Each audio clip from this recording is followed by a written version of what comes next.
vamos começar falando sobre queda de energia. É razoável? É razoável que ainda há 410 mil residências sem energia em São Paulo depois de 3 dias? De quem é a culpa, Reinaldo Azevedo? Não, não é razoável. Veja, Fabiola, eu já estou com 32 anos e eu não me lembro. Eu não me lembro disso ter acontecido. Eu tenho 62 anos. Eu não me lembro de, sim, uma residência ou outra, um problema aqui e ali localizado.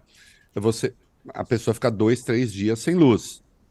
Mas nós teremos milhares de pessoas que vão ficar até 4 dias, porque sexta, sábado, domingo, segunda, em alguns lugares a luz vai voltar amanhã, né? Então, São Paulo amanheceu hoje, a cidade, com quase 500 mil residências sem luz, ainda desde sexta-feira. Se você colocar aí, sei lá, 3 pessoas por casa, você tem quase 1,5 milhão de pessoas. Eu estou jogando baixo, né? No estado de São Paulo, considerando outras cidades, 800 mil residências.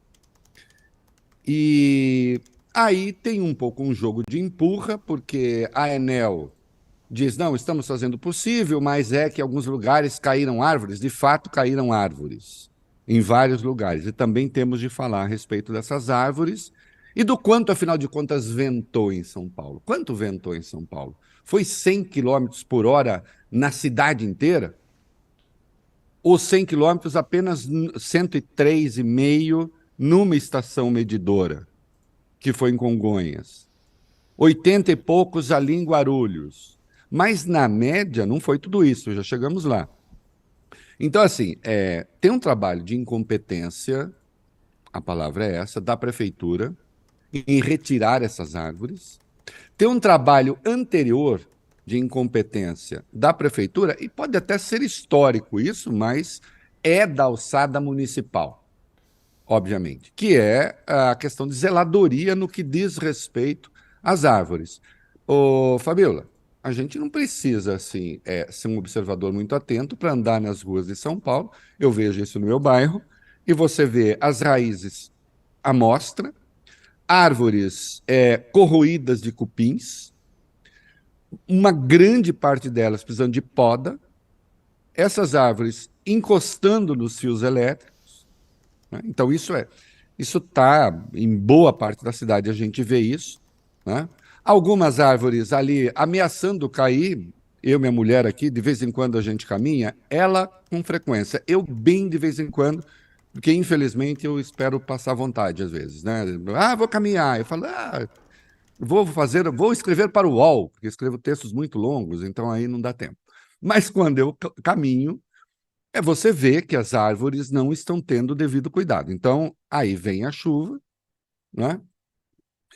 E me parece óbvio que a Enel,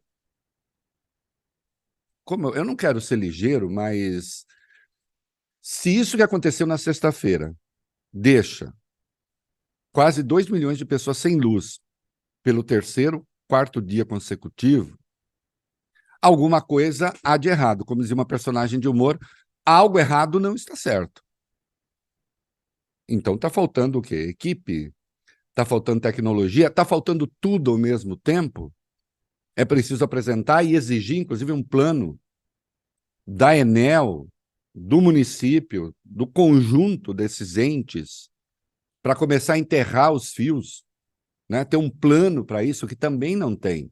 Você vê que esse trabalho de enterrar os fios, isso é feito em algumas áreas nobilíssimas aqui de São Paulo, com os comerciantes ajudando, porque do ponto de vista do comércio ali, dos negócios, isso é positivo, fica tudo mais bonito, tira o poste, enfim.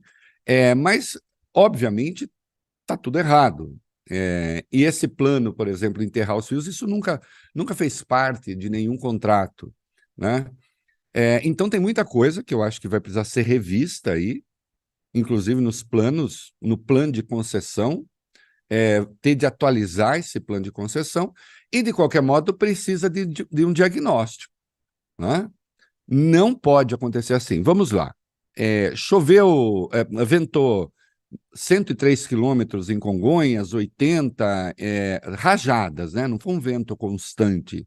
Porque se você tem um vento constante de 100 quilômetros por hora durante, sei lá, meia hora, destrói a cidade, boa parte dela. Não foi isso que aconteceu, foram rajadas. Na maior parte das estações medidoras, Fabíola, foi de 27 a 49 quilômetros por hora. Né? Nossa, ô seu chato, você foi ver? Eu fui, porque eu quero saber. Né? Mas foi mesmo? Não, não foi. E, veja só, um vento de, por exemplo, boa parte, 40 quilômetros por hora, venta bastante, é meio chato, se você estiver na rua, assim, há uma certa resistência para a gente caminhar, mas não é um vento para derrubar árvore. Vento para derrubar árvore, para arrancar árvore, tem uma tabela a respeito disso. Tem uma medição técnica. É coisa de pelo menos 70 quilômetros por hora. E não ventou isso na cidade inteira. Não ventou isso na cidade inteira. Então, na verdade, esse caos aconteceu por um vento que não foi tão forte assim. Exceção feita a Congonhas, a Guarulhos, acho que Campo Limpo é uma região ali próxima, bastante. Santos, 150 quilômetros. Sorocaba ventou bastante, 105. Mas não foi isso na cidade inteira. Então nós temos um problema que é, evidentemente, de zeladoria da cidade e de eficiência da Enel, né? Que é uma empresa privadíssima no Brasil. Na Itália, nem tanto, a gente pode falar disso. O Reinaldo, é tão interessante porque nesse ponto tem vários assuntos, né, que eles vão crescendo em relação a essa falta de energia que ainda está acontecendo em São Paulo.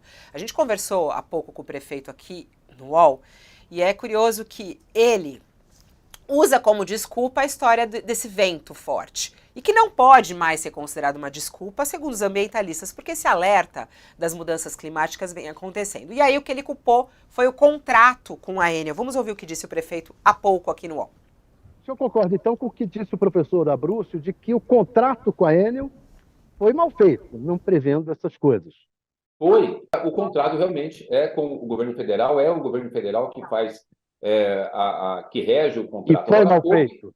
Houve lá o erro. Agora, com as mudanças climáticas, o que eu vou falar hoje na reunião? Precisa ter uma readequação desse contrato para essas questões das mudanças climáticas.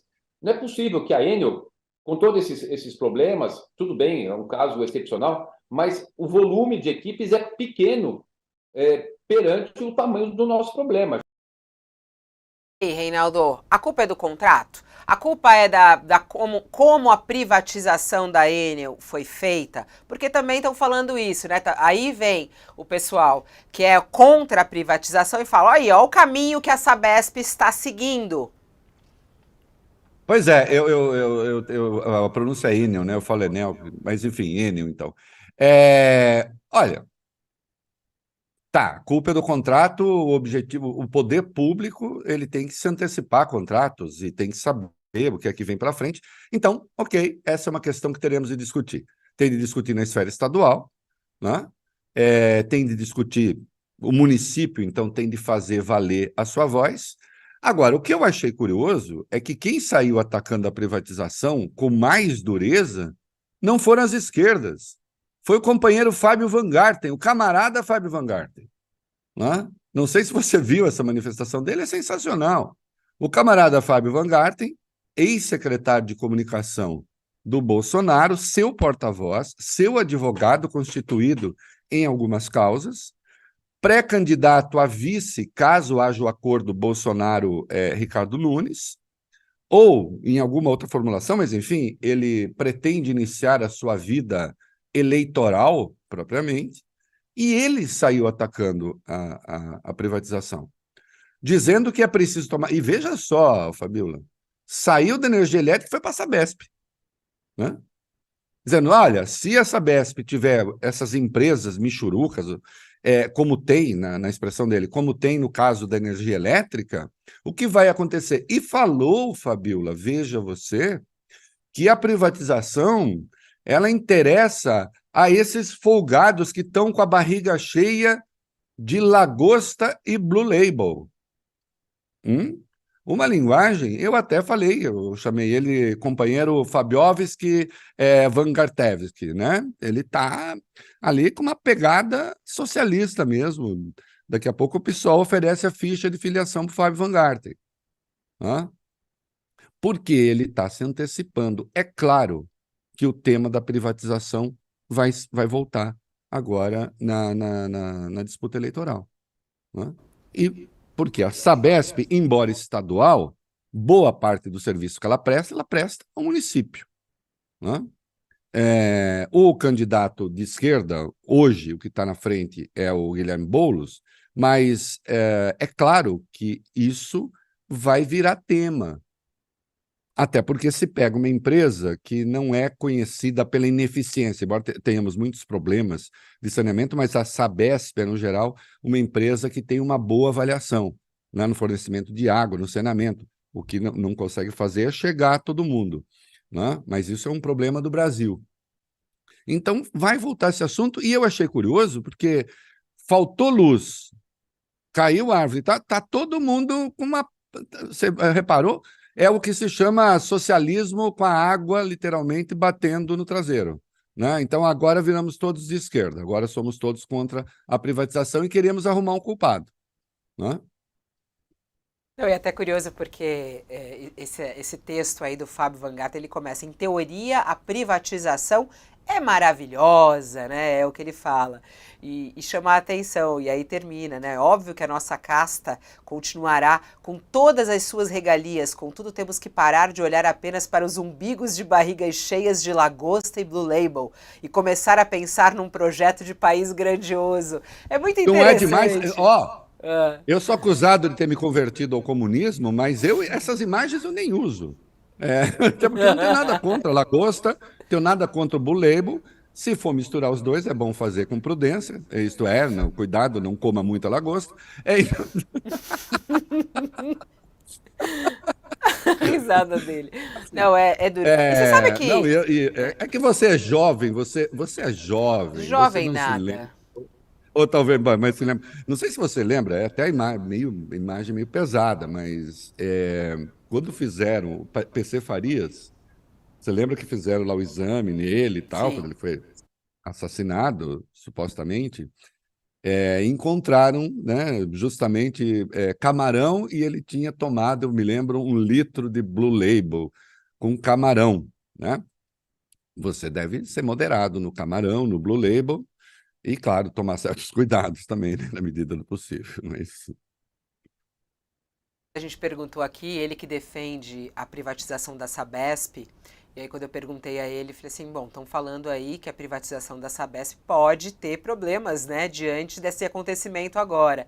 Aí ele falou, não, eu não defendo a privatização da Sabesp, eu defendo um bom serviço à população. Ele está com esse cuidado, até porque tem todo um jogo político também, né, Reinaldo? A gente vê o uso também desse episódio absurdo em São Paulo, porque a gente está falando sobre um apagão, mas o mais grave de tudo foram as 7 mortes, né? Isso a gente tem que falar, é gravíssimo. Sim. A gente teve 7 mortes em São Paulo nesse episódio da chuva, e não foi a chuva que matou, é a nossa incapacidade de lidar com a chuva, a nossa incapacidade de lidar com as mudanças climáticas, com o despreparo das cidades e da maior cidade do Brasil, que é São Paulo, né?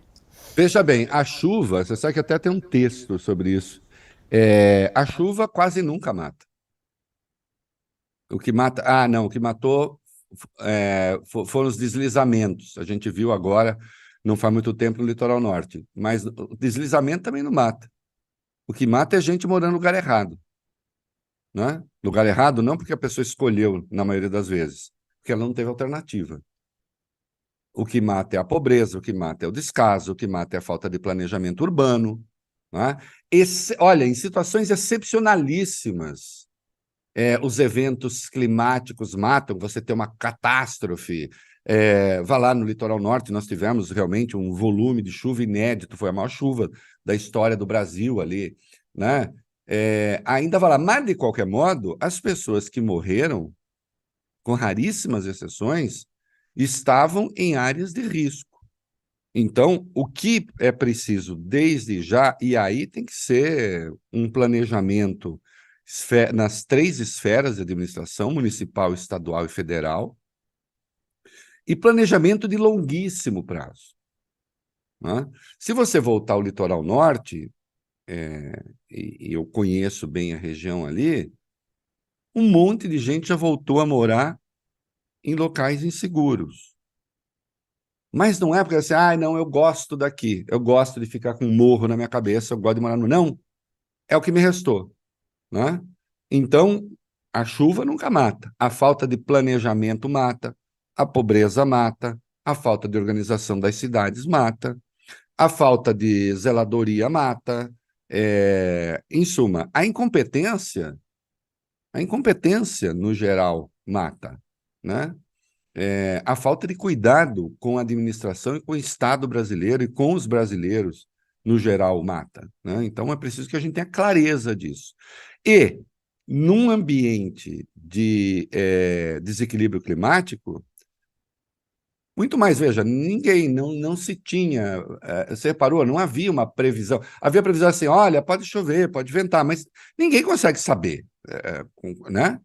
Ali, na hora, o que vai acontecer, um dia antes, com certeza, fiquem dentro de casa porque vai ventar muito. Você não consegue ter essa previsão, você não consegue ter essa precisão. Né? Então, é preciso que os serviços sejam bem feitos para que essas coisas não aconteçam. Bom, 1h25, essa é a estreia do Olha Aqui com ele, Reinaldo Azevedo, que todas